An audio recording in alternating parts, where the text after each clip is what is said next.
Hi there, you're welcome. Today I'm going to show you how you are going to get premium design resources for free, all for free on this channel, ranging from text effects to t-shirt mockups to stationery mockups, even to flyer templates. You're going to get everything free on this website. All right, this is not like this other website where you get to pay for some design resources. All right, so all those premium resources are free on this website. Okay, before I review this website for you, if you're new to this channel, this is Chris Graphics Tutorials, and if you're not subscribed to the channel, make sure you hit the subscribe button, like this video, share it to other designers, share it to your design groups, friends, and share it to others. Right, just share it, like, comment as well if you like this video. All right, let's take a look at some of the things that you will find here. All right, so the top bar, you're going to see different categories of design resources that you can get, from textures, text effects, like I said, gradients, brushes, patterns, and even flyers. All right, lots of flyers are in here.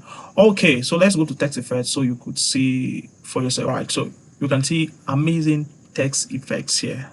I'm pretty sure that you are going to see some of these text effects as premium text effects on many platforms.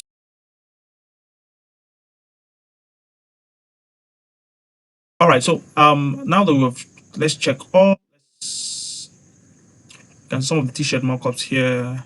You can see all these are for free. All right, all these are for free. That's simply amazing, simply amazing. So you can just click it and then you can download for free. All right, for some of them, just make sure you read what they have to say. All right, you can download for free. Just imagine this. All right, so these are not things you can get elsewhere just like that. Okay, now this website is resourceboy.com. All right, you can see it right here, resourceboy.com. So once you come to this website, you're going to find all these resources for free. Okay, so if you go to, let's say you want cap, you want tag, whatever, label tag, whatever you just need. All right, so if you're a brand designer, this website is really going to help you a lot. All right, so you don't need to pay for these resources. Okay, everything here is for free. All right, just click it, you can download the PSD file. You can see free downloads. Okay, so this website is for free. Not many designers even know this website. All right, so you can see that this just has about 187 downloads. Okay, so not